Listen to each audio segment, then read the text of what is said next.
I was about to become a grandmother. And that really excited me, but it made me sad to think that I wouldn't have enough time with her. So I thought, how can I make my life change so that I can have flexibility? This is episode 78. I am so happy that you're here, and thank you for joining my show, your coach, Helen Yuskovic. I am on a worldwide mission to help people get confident in putting themselves first, because I used to put myself second my whole life.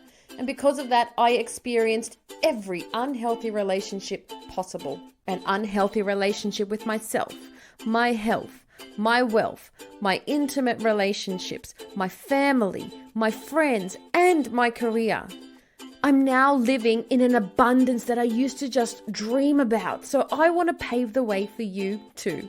It's time, guys. It's time that you live in the life of your dreams as well. So let's take a step towards that right now. P.S. Subscribe to my podcast on your app now so that you always tune in to my new episodes.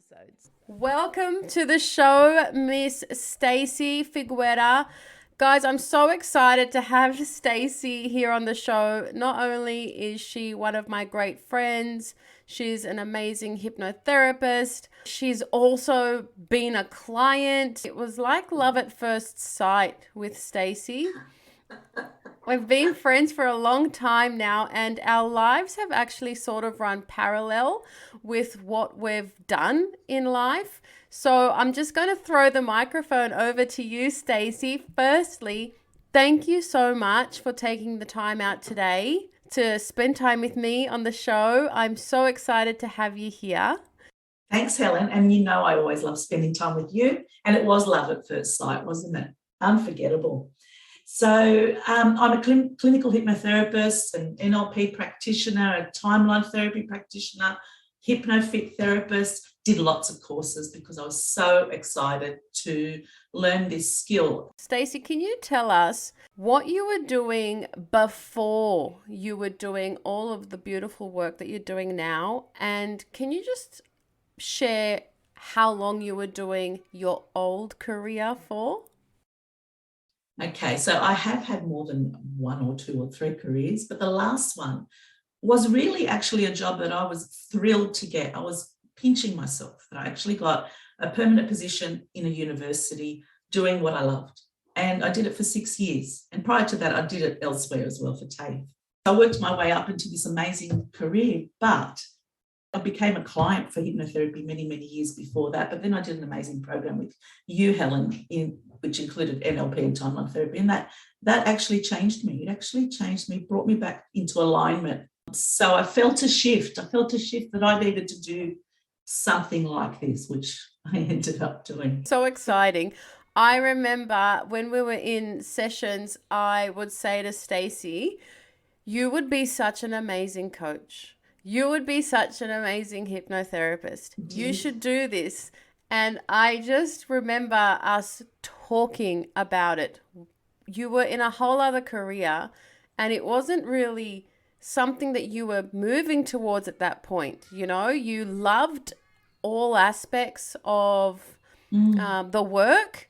And then it's just like this beautiful shift started happening for you as you started growing, evolving, and healing. Healing, yes. So I felt like I had ticked that box with that job and I'd achieved it and it was fantastic and I was grateful. But all my life, looking back in hindsight, after experiencing the change with the work that we do to help people become realigned, I look back and think I've always loved helping people. I was a beauty therapist many years ago as well for many, many years. And, you know, that industry, that's where we are aligned, aren't we, Helen? That industry, you kind of automatically become a support person. And it always felt comfortable for me. And I was always drawn to helping people to the point where I didn't know where to stop. So completing the work, this kind of work actually helped me, you know, develop boundaries, feel really comfortable, feel confident. And when Helen said, you should do this work, something clicked in my head because I kind of dreamed about it, but never really thought that I was capable. I want to dive into this more because I know that there's people listening that are in a career that they don't feel fulfilled in. And I want to share that this opportunity is open for anyone that really wants it. So let's talk about your career. And can you share how you built the courage to make that massive, massive change? How the hell did you do it, Stacey? You have a family, you have adult kids. This was huge for you. It was huge. And how did I do it is the best question, because I felt like I was almost on autopilot. So I focused on my goal. That was the biggest thing. And there was more than one goal. The biggest goal was that I was about to become a grandmother. And that really excited me, but it made me sad to think that I wouldn't have enough time with her. So I thought, how can I make my life change so that I can have flexibility? And the other thing was so that I can have time with her. So I babysit her once a week, and it's a dream come true, honestly. I love it.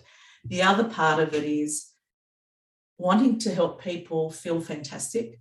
And there was a tool there. So I went and studied and learnt. And did you study while you were still working full time?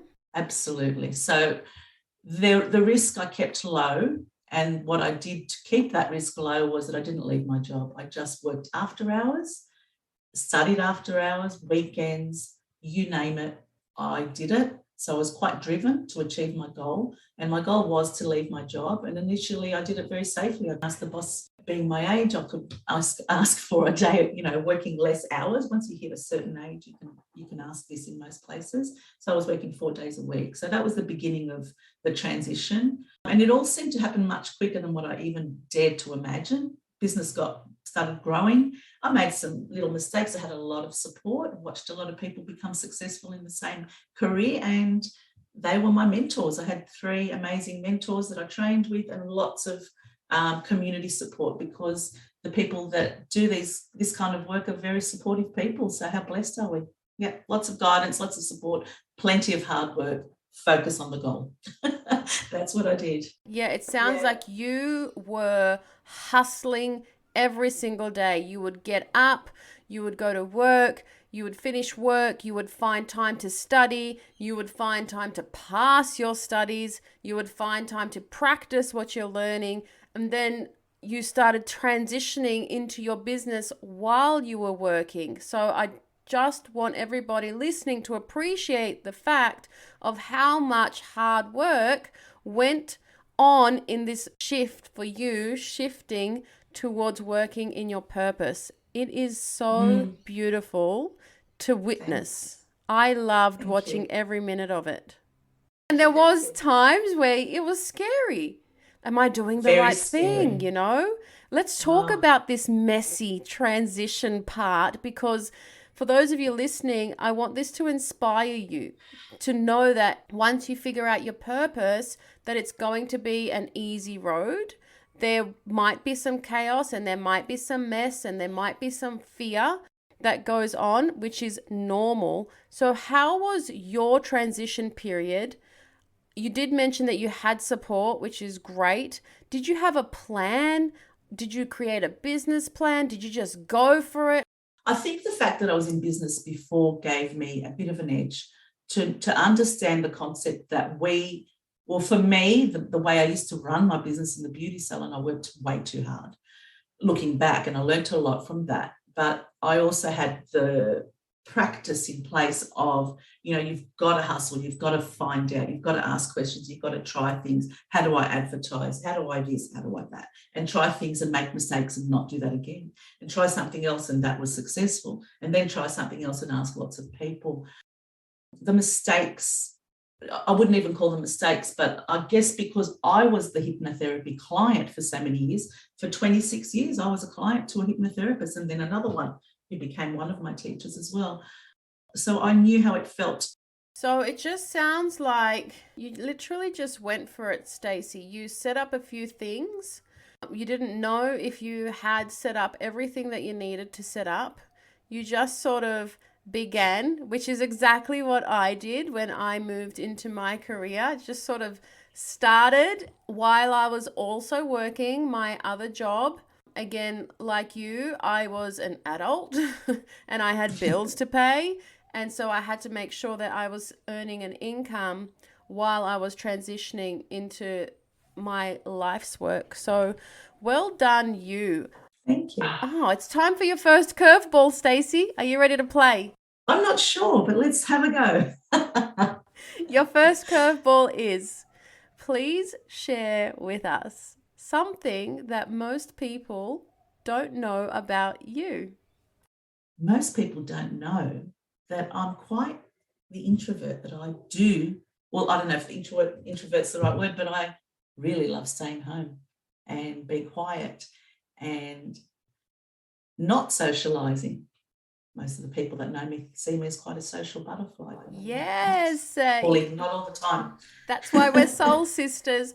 So yes. Stacey and I are like little social butterflies. We love love. We love helping people. We love being with people that we love. But yes, we also love our alone time.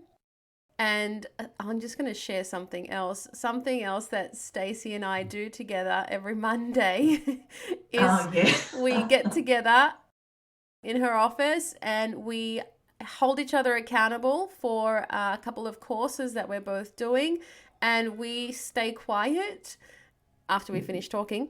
We stay quiet and we sit down for a couple of hours and we just do our work together, so that we just create this beautiful space so that we can keep pushing each other forward. So thank you for that.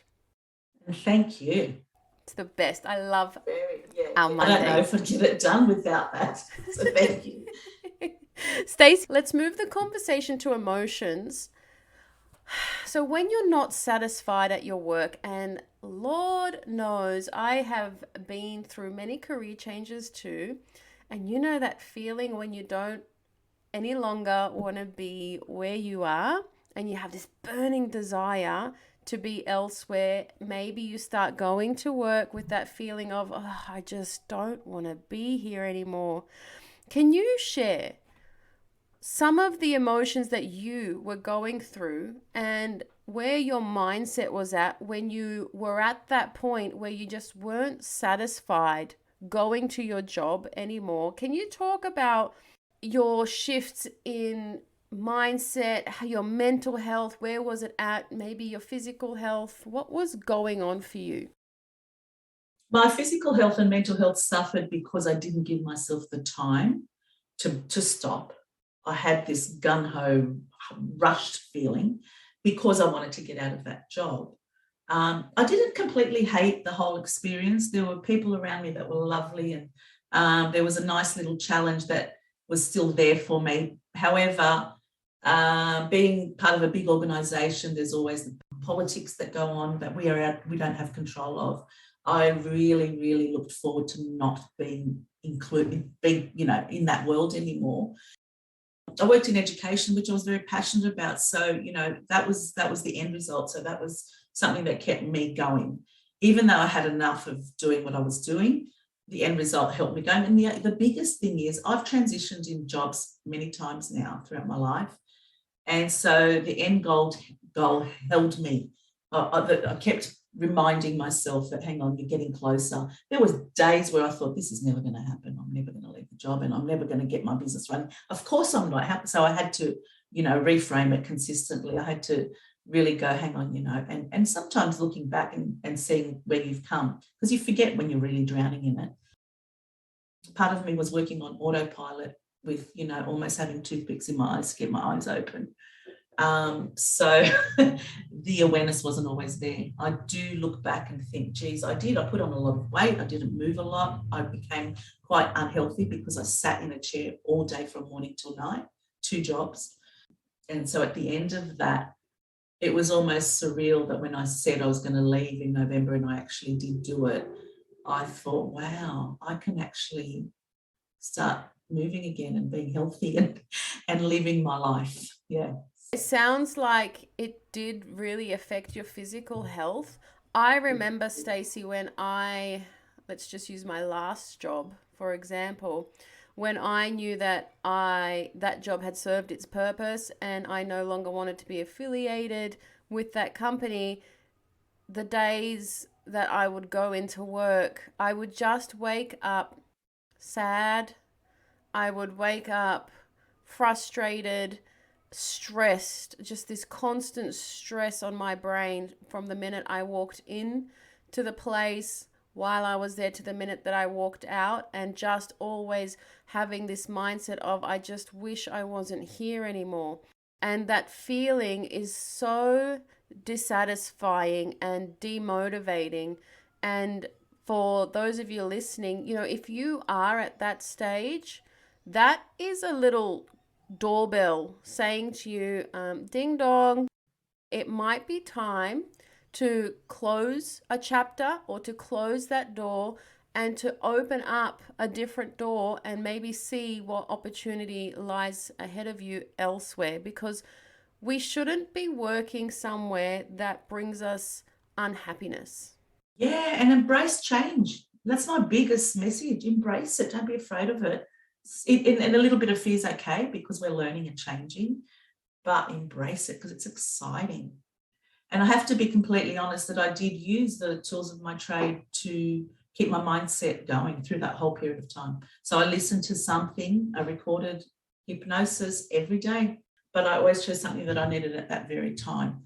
And a big part was that, I will complete my work easily and with a positive attitude, even though I was ready to leave. Yeah. And I think it's really important to remember that everything that you do is a stepping stone to where you're going to get to. So there is always learnings that you can take from the job that you're currently at, the job that you were at. What have you learned and what can you take with you to your next chapter, which is what you did.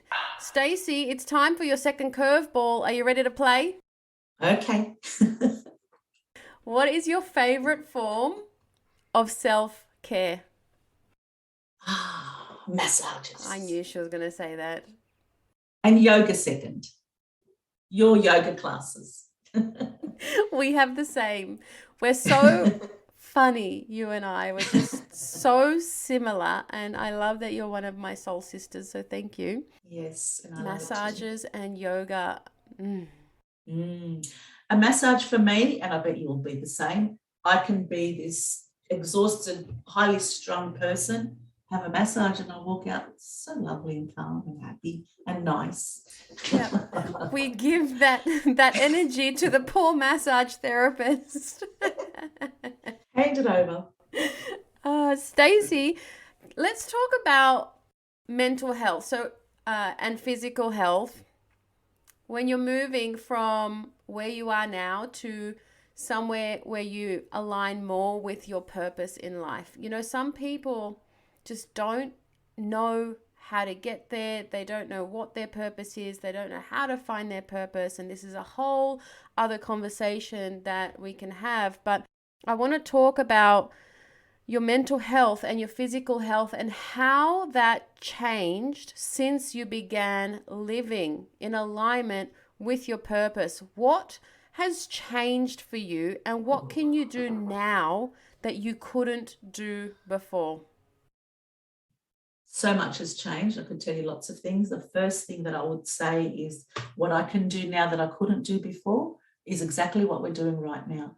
Public speaking made me physically ill. I had to do it in my last job. I had to stand up in front of academics and present. But to get there was a physical, a week of crying and actually getting ill and procrastinating and not being able to do my work. So now I'm constantly amazed at the fact that I put in my calendar my Pilates on Wednesday morning and my yoga on Saturday morning and my walks twice a week, and I'll come back to my training with Helen too because I need it. Things that, so self-care is now a priority because I perform better when I'm better. My diet, my health, what I put in, I'm very conscious of what I put into my body now. It's a holistic thing of knowing that I will be at my best if I look after me. But it's not only that, it's looking after the inside of me as well, my emotions and feeling it to heal it, really looking after me. What would you say to yourself 5 years ago, knowing what you know now, when it comes to being brave enough to take a risk? You need to believe in yourself. You have every reason to. I would say that. You've got people around you that support you. Reach out to them. It'll help so much. So asking for help. Yeah, asking for help. Because Yes. it sounds to me that maybe, if you go through a big shift, you can feel alone. And if you feel alone and unsupported in a major shift in your life, go and find the people that will help you. Stacey and I are like masters of this. We will hire coaches, we will do courses, we will reach out to people that we need to help us get to where we want to get to. And I think that's a big credit to you, Stacey, for doing that, because you helped yourself so much. That's a great piece of advice. Thank you. Thank you. Yes, we don't know everything. Go to the people that can help you. It makes it all so much easier. Yeah, and you did help me with that, Helen, so thank you. Warm, fuzzy feelings. Stacey, it's time for your last curveball. Are you ready to play? Yeah. When was your last random act of kindness? I cooked a nice dinner for my husband last night. Is that an act of kindness? Yes. Especially in this busy life that we live. Yes. What did you cook? Spaghetti bolognese. Simple, quick, but yummy. Yeah. Did he like it? He did. He loved it. It's one of his favourite things, to come home to a meal. Stacey's husband is so sweet. We study together, as I said, Monday mornings. And last week when I rocked up, or was it the week before, he was still in bed. So I went and woke him up. And yesterday when we studied, he was up and ready. And he said, "Helen, would you like a coffee?" He's so lovely. Stacey, is there anything else that you would like to share before we wrap up this beautiful conversation? Just go for it. Trust your gut, people. Don't always listen to the mind. Trust your gut. Be driven. Feel your way into things. Trust it. Thank you. That's just beautiful. And I will echo what she says. If you are in a state or a spot in your life where you feel like, you know what, now's the time. Now's the time to make the change. If this podcast has inspired you to make the change, please reach out to us. We're more than happy to talk to you and help you through it and support you through it. I'll put all of Stacey's links in the show notes today. You can do anything that you set your mind to. Yes, it might require hard work. Yes, it might require you reaching out for support, but let us tell you and let Stacey be the source of inspiration for you that you can do anything that you set your mind to. Thank you so much, Stacey, for your time today. It means a lot. My pleasure. Thank you. Thank you times infinity for spending time with me. It really means a lot. Putting yourself first will really help escalate your goals, your dreams, and I love being on the journey with you. So make sure you come and tell me on my Instagram at Whole Health, which is HOL_health, and comment below this podcast photo to share your thoughts on my show today. And if you enjoyed it, please leave me a 5-star review on iTunes or Spotify so that I can keep bringing amazing value to you. I'm sending you truckloads of love, power, and joy. Bye for now.